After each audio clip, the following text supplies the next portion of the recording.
Hey guys, it's me, Zeffie. I'm subbing for Ms. Michele today. She's not able to be posting today, so figured I'd jump in on that. It's week 103, and the theme for today, or at least the topic at hand, is having Wiccanism being seen as a new religion and the phrase neo-paganism. So I feel like this is probably going to become more of a scholarly educational video, which probably isn't my greatest trait or my greatest thing with it, but I'm going to roll with it. I'm going to be completely honest, I did have to sit down and watch quite a few videos on this and read a few articles to kind of get my bearings on it, and what I have come to the conclusion, I'm going to give you a fair warning, there is no definitive answer on this. It is a series of opinions and perspectives. So here's mine on that. Make sure this all turn off. Alright, great.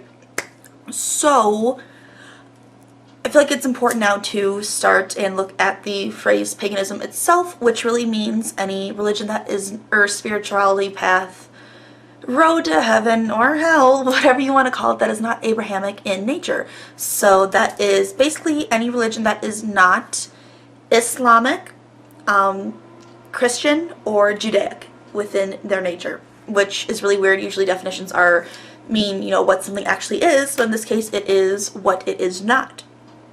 So by breaking down that also means that Hinduism and Buddhism are also considered pagan, but we don't think of it as pagan.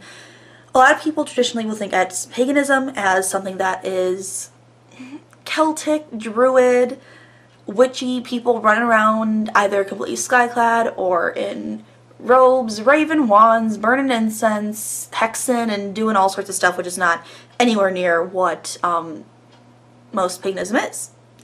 I think typically will find myself catching and thinking of paganism itself, as something more Druid or Celtic or Norse, that area of the world in nature. But then I have to look and kind of challenge myself and refocus myself to realize what's really going on, because as much as I do consider myself Wiccan to an extent, I also am extremely eclectic, which I guess is a basic pagan, but I personally, that's how I identify. And I will pull things with, you know, we use totem animals and spirit animals, which tend to be very Native American in nature. A lot of us work on or believe in chakras, and those are a very they're Hindu in nature. So, I mean, there's that. We borrow things from so many different people. We will use stones that you can't find anywhere in the world except for, you know, the Eastern and Asian area of the world. You can't find these stones or crystals in places that aren't there. So we are really consistently going around and moving and looking at different things. I personally don't believe that anyone really truly practices straight up legitimate paganism, just because we have modern technology and things get translated differently and things get passed down, you know, over the years. Nothing stays completely perfect. I mean, we aren't focusing on, you know, the cycles of the moon to determine how much time has passed, and we have clocks that will look at, you know, I mean, I don't want to say sundials are pagan in effect, but I mean, we have come from things like that. We don't require the moon to, you know, really tell us how much time is, you know, passed, even though that is how a lot of calendars are based. We aren't, at least most of us, aren't, you know, moving from place to place to find food. We're not truly worshiping, you know, different deity because we're trying to survive, because we need to hunt this next meal or we're going to starve. It's nothing like that anymore.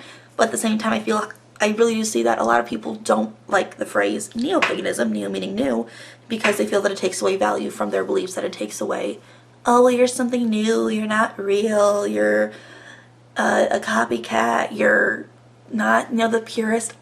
I don't care. They feel that it just, you know, kind of takes away from their beliefs and makes it less legitimate. It delegitimizes them.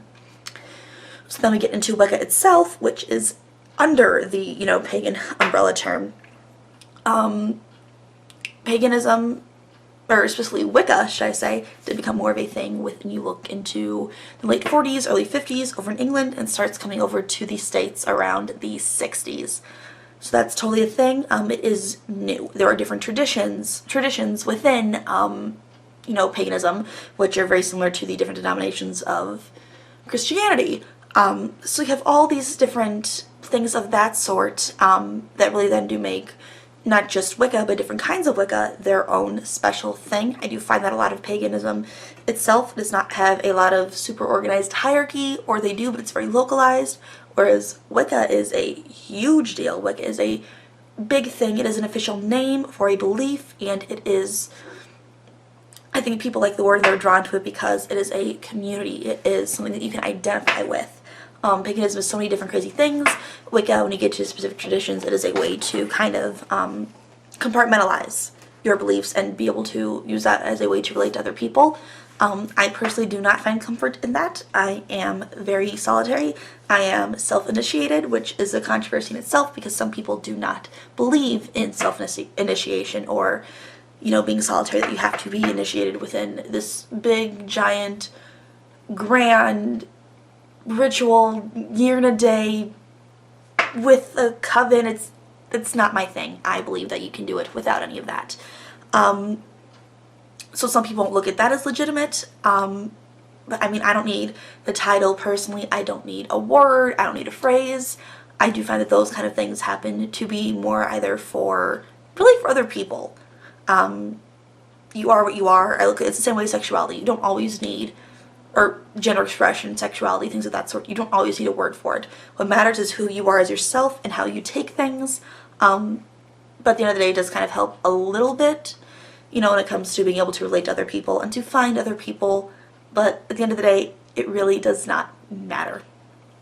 It comes down to it, it does not matter at all.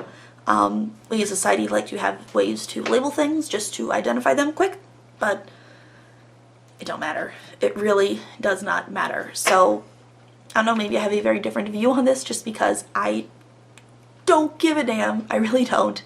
That's just from my own personal belief of not needing to label things consistently. I don't feel the need to label people and their experiences. It is how it is. So maybe it's not the perspective or the input that everyone was looking for, but it's mine. Great seeing you guys. Can't wait to start working more videos again. Toodles.